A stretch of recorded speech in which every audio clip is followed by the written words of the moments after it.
Então, essas várias questões sociais que a gente comentou, elas vão perpassar a nossa família, né? Vão perpassar as falas, vão perpassar a forma de educar e por aí vai. Namastê! Bem-vindos ao podcast Vida de Yoga. Aqui, vamos nos aprofundar na poesia da vida e dessa filosofia milenar através do olhar e da palavra do professor Tales Nunes.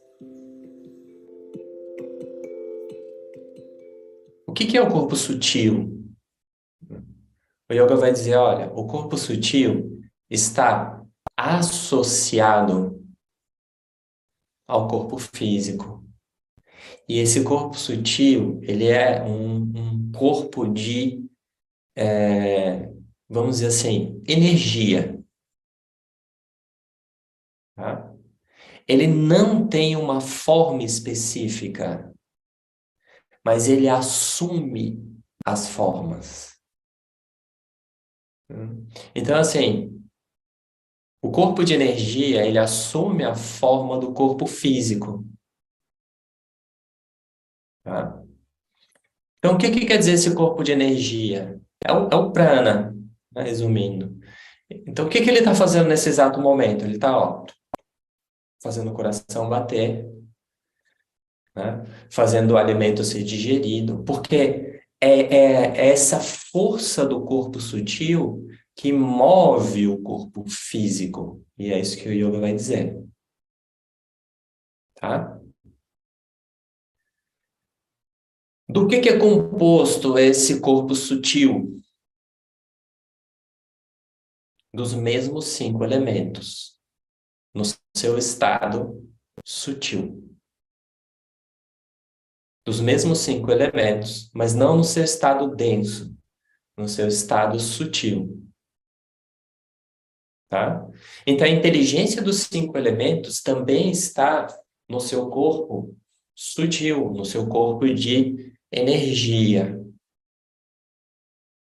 Então, os desequilíbrios associados aos elementos podem estar associados ao corpo físico,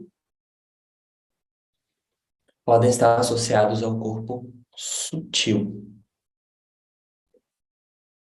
tá? O corpo sutil está relacionado muito à, à mente e às emoções, tá? A mente e as emoções. Então, é muito interessante porque, por exemplo, quando a gente fala dos chakras,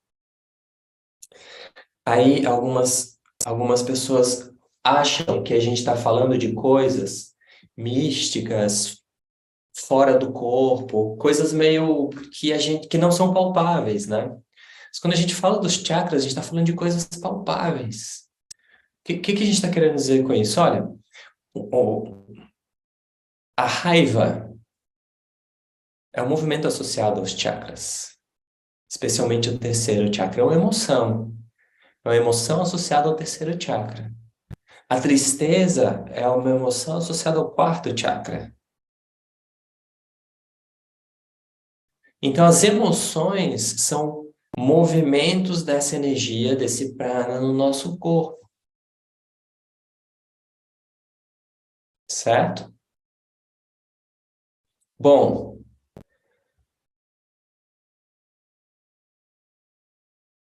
essas emoções, essas respostas, né, das emoções em si, por que que eu digo as respostas, né?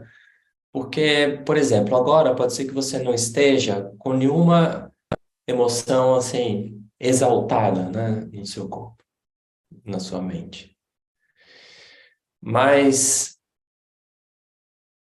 pode ser que eu lance aqui alguma palavra que você que desperte uma emoção, né? Eu posso, vamos supor que eu chame você de alguma coisa que é alguma coisa que pega para você pela sua história, aquela emoção vem, certo?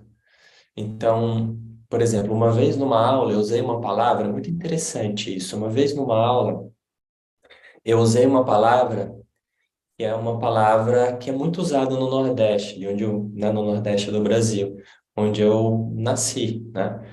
E vira e mexe eu largo essa palavra, que na verdade é a palavra menino e menina, para me referir a homem e mulher. E você usar menino e menina no Nordeste não tem conotação pejorativa de ser menor. É como o guri e o guria aqui no Sul, né? E uma vez eu falei isso numa aula e a pessoa se sentiu um pouco ofendida por conta de achar que é pejorativo, porque achar que menino ou menina é uma palavra para falar de, de uma pessoa menor, no sentido de, sei lá, colocar no lugar de criança, assim, né? E não é. Então, dependendo da palavra que eu use, pode ser que pegue para uma pessoa e para outra não. E essa palavra não pegou para todo mundo, mas pegou para uma pessoa. Então, por que que isso acontece? Porque existe uma história por trás. Existe uma memória por trás, tá? Essa memória, ela não está, e essa é a diferença que o yoga vai fazer, ela não está no campo do manifesto. Tá? O que está manifestado agora? O seu corpo está manifestado agora. Tá manifestado. Ele pode ser visto, ele pode ser tocado, ele pode ser. Está manifestado. Se você tiver com raiva nesse momento, a raiva está manifestada. Mas se eu perguntar para você, você tá com raiva agora, você disser não, a raiva não está manifestada, mas eu posso. Você consegue dizer que você não tem raiva? Você pode dizer, eu não tenho raiva agora. Né? Mas você não está imune a ela. Por quê? Dependendo do que pode ser evocado, esse karma aparece. E eu usei a palavra karma, certo? Isso que está aí na forma de uma memória não manifestada, vem, surge. Tá? E é isso que a gente chama de corpo causal, um corpo de memória. Esse primeiro campo de memória, o primeiro campo mais evidente, né, é uma memória pessoal. Tá? Uma memória, o que que quer dizer pessoal? Da sua história pessoal, das coisas que você foi vivendo, né? Você nasceu dentro de uma família, aprendeu uma linguagem, essa família tinha determinados padrões, essa família tinha determinados hábitos, determinadas tendências que você vai vivendo aquilo e de alguma forma aquilo vai te envolvendo, né, com um perfume, vamos colocar assim, né, que são essas memórias, essas tendências que vai ao longo da vida a gente vai carregando elas e claro, elas são sempre transformáveis e elas vão se transformando à medida que a gente vai vivendo outras coisas, mas elas vão se transformando a partir de um chão, a partir de uma base, que é essa história. A gente vai chamar aqui muito, a gente não vai ficar falando muito a palavra corpo causal, mas a gente vai falar muito dessa história, que é essa sua história pessoal, vamos colocar assim. Mas, claro, essa sua história pessoal não é totalmente individual. Essa história pessoal, no primeiro âmbito, está associada a uma família. E a gente pode até brincar dizendo assim, olha, uma família é como um clã mesmo, né? Como um clã. Aquele clã se organiza de uma determinada forma. E depois que você vai saindo e conhecendo outras esferas, né? Ou seja, outras famílias, e você começa a entrar em outras famílias, né? Quando você, nas festas de aniversário, e aí os primos.